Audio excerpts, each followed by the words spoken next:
अस्सलाम वालेकुम नाजरीन, DMH स्पेशल ट्रांसमिशन के साथ मैं हफ्ज़ुल अयूबी। नाजरीन, आज जो हमारा टॉपिक है वो है deputy speaker ruling case supreme court. जिस तरह सुप्रीम कोर्ट ने डिप्टी स्पीकर की रूलिंग को गैर कानूनी करार देकर वज़ीर आला पंजाब परवेज़ इलाही को बना दिया। रात 2:30 बजे तकरीबन वज़ीर आला पंजाब परवेज़ इलाही ने हलफ उठाया। इस सारे सियासी अदम इस्तेकाम की वजह से मुआशरत पर क्या असरात मुरतब हो रहे हैं, मुआशी हालात हमारे किस तरफ जा रहे हैं, डॉलर की उड़ान जो रुकने का नाम नहीं ले रही, क्या वजूहात हैं, सियासी और मुआशी वजूहात पर भी गुफ्तगू करेंगे। नाजरीन, मेरे साथ लाइन पर मौजूद हैं आरिफ गोंदल साहब, एडवोकेट सुप्रीम कोर्ट हैं। आरिफ गोंदल साहब, आपको अपने प्रोग्राम में सर खुशामदीद कहते हैं। सर, आपने एक पेशन गोई की थी जो डिप्टी स्पीकर की रूलिंग है ये गैर कानूनी है, गैर अखलाकी है और इसको सुप्रीम कोर्ट कलअदम करार दे देगा, गैर कानूनी करार दे देगा और वज़ीर आला पंजाब परवेज़ इलाही बनेंगे। वो आपकी पिटीशन पूरी हो गई, 100% पूरी हुई। इसके बाद के हालात को सर, आप पहले तो आपने जो पेशन गोई की थी वो बिल्कुल दुरुस्त थी।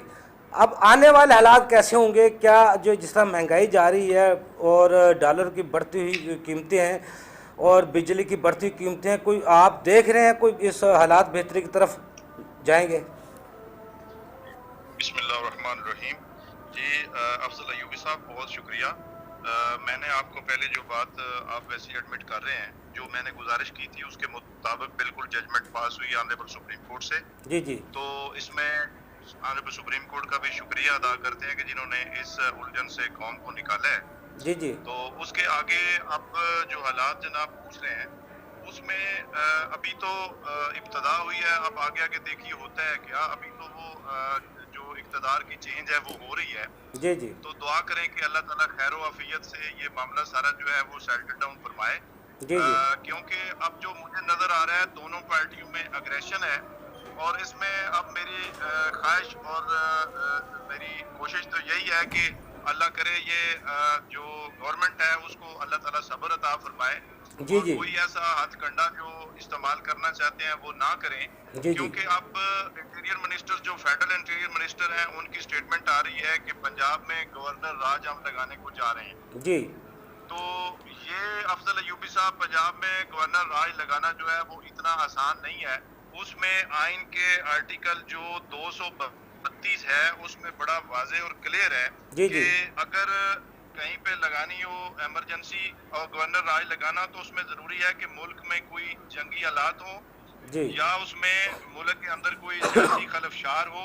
तो उसके बाद जब हालात सूबाई गवर्नमेंट से कॉन्स्टिट्यूशनल गवर्नमेंट से कंट्रोल ना किए जा रहे हो तो फिर वो जो प्रोविंशियल असेंबली होती है वो एक रेजोल्यूशन पास करती है, वो प्रेसिडेंट ऑफ पाकिस्तान को भेजेगी जी और जी। प्रेसिडेंट अगर उसके ऊपर सेटिस्फाई होते हैं जी जी। तो देन वो उसको इमरजेंसी डिक्लेयर करेंगे।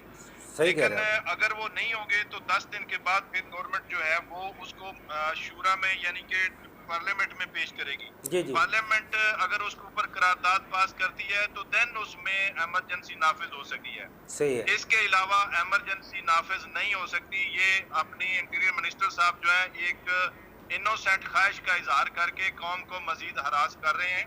ये बिल्कुल गलत है। इनको इमरान खान की जो कामयाबी है उसको तस्लीम करना चाहिए क्योंकि उसके पीछे अवामी मैंडेट है। जी जी। तो अवामी मैंडेट को पाकिस्तान की ऑनरेबल सुप्रीम कोर्ट ने भी तस्लीम किया है और पाकिस्तान की अवाम ने भी तस्लीम किया है। जी तो जी। उसके बाद अब गवर्नमेंट को, फेडरल गवर्नमेंट को, वफाकी गवर्नमेंट को भी चाहिए कि उसको तस्लीम करें। जी जी। अब ये इस तरह के हथकंडे इस्तेमाल करने से मुल्क की हालात मजीद खराब होंगे क्योंकि ये जो इस तरह के हथकंडे इस्तेमाल कर रहे हैं उसमें से कोई बेहतरी की उम्मीद हमें नहीं है। जो उसका वो जवाब बना रहे हैं कि अगर मेरा दाखिला पंजाब में बंद किया गया तो ये मुझे गवर्नर राज लगाने का बेस्ट प्रोविजन मिल जाएगी। ये बिल्कुल गलत बात है। उसकी और हाल है कि अगर सूबाई गवर्नमेंट किसी का दाखिला बंद कर दिया तो उसकी कुछ रीजंस होती हैं तो उसको वो कोर्ट के सामने चैलेंज करें। कोर्ट्स अगर सेटिस्फाई होती हैं कि कोई ऐसी रीजंस हैं तो कोई भी अगर पाकिस्तान के अंदरूनी मामलात में दाखिलत हो, कोई बाहर से कोई बंदा आ रहा हो या कोई सियासी लीडर या कोई मजहबी हालात खराब करने की कोशिश कर रहा हो तो उसके ऊपर पाबंदी हो सकती है। लेकिन ये नहीं है कि एक फेडरल मिनिस्टर के ऊपर अगर पंजाब गवर्नमेंट को पाबंदी कर दिया तो उसके ऊपर वो कहेंगे जी कि ये हमने गवर्नर राज लगा दिया, ये गवर्नर राज का बनता है, ये इमरजेंसी हमने नाफिज कर दी है। तो ये बिल्कुल गलत बात है।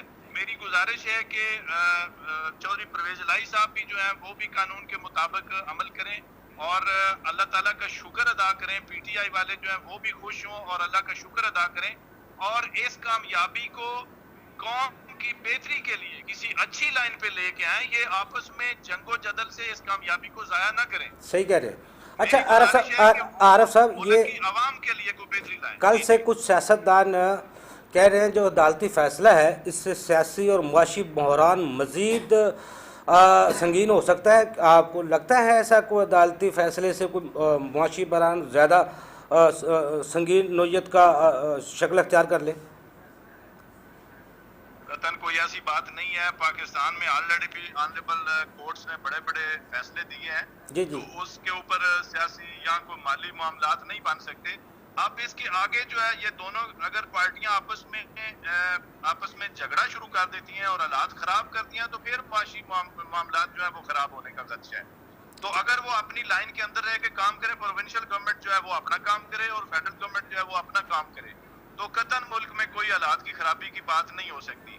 लेकिन अगर ये जंगो जदल की पोजीशन बनाएंगे तो फिर तो ऑटोमेटिकली उसमें माली मामलात भी डिस्टर्ब होंगे और लॉ एंड ऑर्डर सिचुएशन भी गड़बड़ हो जाएगी। आरफ साहब देखें ना, तो यही कोशिश की है ना कि इस मसले को हल किया जाए। जी जी, मसला तो हल हो गया। ये सबको खुशी मनानी चाहिए और दूसरों की जीत को दिल से एक्सेप्ट करना चाहिए, कबूल करना चाहिए। लेकिन वफाक में जी वफाक में उनकी हुकूमत है, वफाक में सूबे में नहीं है। तो ये वफाक के ऊपर जो बड़ा है, वफाक बाप है, सूबे हैं जो बेटे हैं, तो ऊपर से भी प्रेशर डाला जा सकता है ना किसी न किसी तरीके से। कोई मामलात में एक इलेक्शन कमीशन की तैनाती में या गवर्नर की तैनाती में, स्टेटमेंट और स्टेट बैंक है उसकी तैनाती में, ये मामला तो आगे चलेंगे ना। वो मैं इसीलिए गुजारिश कर रहा हूँ कि ये दोनों अगर पार्टियां आपस में खींचातानी करेंगी तो उसमें बुनियादी तौर पे आवाम का नुकसान होगा ना। जिस तरह पहले ये 3-4 माह से हो रहा है। जी जी, जो आप डॉलर की बात कर रहे थे कि उसकी उड़ान इतनी हाई लेवल पे जा रही है, तो ये मजीद बढ़ेगी अगर इस तरह के ये आपस में खलफशारी में पड़े रहेंगे। सही मैं तो यही गुजारिश कर रहा हूँ कि सूबाई गवर्नमेंट को चाहिए कि वो भी अब आवाम की बेहतरी के लिए कुछ करे, आवाम की बेहतरी, वफाकी गवर्नमेंट को भी चाहिए कि वो भी आवाम की बेहतरी के लिए कुछ सोचे। ये आपस में जिस तरह पिछले इंटरव्यू में आपने कहा था जी कि आर्टिकल 6 लगाने जा रहे हैं, तो मैंने आपको गुजारिश की थी कि ये सिर्फ गीदड़ बबकियां हैं। आर्टिकल 6 हर बंदे के ऊपर नहीं लग सकता। कोई फैसले को तस्लीम करता है, कोई नहीं करता, तो उसका मतलब ये नहीं कि आर्टिकल 6 लगा दें। सही कह रहे हैं। इसी तरह आप छोटी छोटी बातों पे आप गवर्नर राज लगा देते हैं या ये बैन कर देते हैं उनको कि आपने जी आना नहीं है। क्यों? वो भी मुल्क के शहरी हैं, उनको भी मतलब ये तो नहीं है कि आप उनका दाखिला बंद कर देंगे। ये इनको भी सब्र से काम लेना चाहिए और पीटीआई को भी इस कामयाबी को अवाम की बेहतरी के लिए इस्तेमाल करना चाहिए। जो अवाम ने मैंडेट दिया उसको मलूज़ खातर रखते हुए अवाम की बेहतरी के लिए काम करना चाहिए। आरफ गोंदल साहब, बहुत शुक्रिया, आपने हमें टाइम दिया। नाज़रीन, अभी आरफ गोंदल साहब मेरे साथ लाइन पर मौजूद थे। जो गवर्नर राज की जो बात हो रही थी उस पर वो अपनी गुफ्तगू कर रहे थे। लेकिन आरफ गोंदल साहब दोबारा हमारे साथ लाइन में ज्वाइन किया उन्होंने। जी आरफ गोंदल साहब, कुछ कहना चाह रहे हैं? हेलो जी, मैं यही कहना चाह रहा हूँ कि इसके ऊपर जो है ना मेरी ख्वाहिश है और ज़रूरी है आप लोगों के लिए भी इसके ऊपर जोर दें कि अवाम जो है उसका ख्याल किया जाए और ये अपने ज़ाती झगड़ों से बाहर निकले। अब काफ़ी हो गया, इतना टाइम नहीं है कि मजीद अवाम जो है इस तरह के हालात फेस कर सके। सही कह रहे हैं। तो उसका सोल्यूशन क्या है हजूर? किस तरह मुमकिन हो सकता है? सब इकट्ठे किस तरह बैठ सकते हैं? उसका सोल्यूशन यही है कि अगर इनसे ये हालात कंट्रोल ना हो तो ये दोनों असेंबलियां डिसॉल्व करके इलेक्शन में आ जाएं। जी जी, वो छोड़ना नहीं चाहते, हुकूमत वफाकी छोड़ना नहीं चाहते, सूबे की हुकूमत उनसे निकल चुकी है। छोड़ना नहीं चाहते तो इससे उनकी सियासी साख और ज्यादा कमजोर हो जाएगी। जी जी, और मुल्क की मजीद जड़ें कमजोर करेंगे और नुकसान तो हमारा आवाम का हो रहा है ना। जी जी, तो उनको अब देखना चाहिए ना। अब इससे आगे और शीशा क्या है ये देखेंगे। सारी चीजें सामने आ चुकी हैं। ये कितनी अपनी करते थे दावा कि हमारी बड़ी मकबूलियत है जी अवाम में। जी जी, अब ज़िमनी इलेक्शन में सबने देख नहीं लिया किसकी कितनी मकबूलियत है। सही तो जितना इस तरह की जाएंगे, इस तरह का माहौल करेंगे, खराब हालात करेंगे, तो उतने इनकी वैल्यू जो है वो डाउन होती जाएगी। पॉलिटिकल इनका जो वेट है वो कम होता जाएगा और मुल्की हालात मजीद खराब होते जाएंगे। अच्छा आरिफ साहब, वैसे सियासत में अखलाकियात रह गई हैं? जी, सियासत में अखलाकियात या अखलाकी जवाज को रह गया है? बस ये बहुत कमी हो गई है। इसी वजह से तो ये हालात बन गए हैं ना। जो रवायात थी, जो अखलाकियात थी, उनको मद्देनजर नहीं रखा जा रहा। तो नई जनरेशन को हम क्या सबक दे रहे हैं? अब ये सारा कुछ करना तो लीडर्स ने है ना, जो अवामी लीडर हैं उनको लोग फॉलो करते हैं। तो उनको चाहिए कि हम ये जनरेशन जो नहीं दे रहे हैं उनको हम साथ साथ क्या दे रहे हैं। सही कह रहे हैं आरफ साहब, बहुत शुक्रिया आपने हमें दोबारा ज्वाइन किया। नाजरीन, आरफ गोंदल साहब की आपने बात सुनी। ये अपनी सियासत को छोड़कर ये कौम के लिए, अवाम के लिए सोचे, क्योंकि अवाम जिस तरह दिन ब दिन परेशानी के आलम में मुब्तला होती जा रही है वो सबके लिए लम्हा फ़िक्रिया है। और सियासत तो होती रहेगी, अगर ये मुल्क रहेगा तो सियासत रहेगी, और इंशाल्लाह ये मुल्क भी रहेगा, सियासत भी रहेगी और हम भी रहेंगे।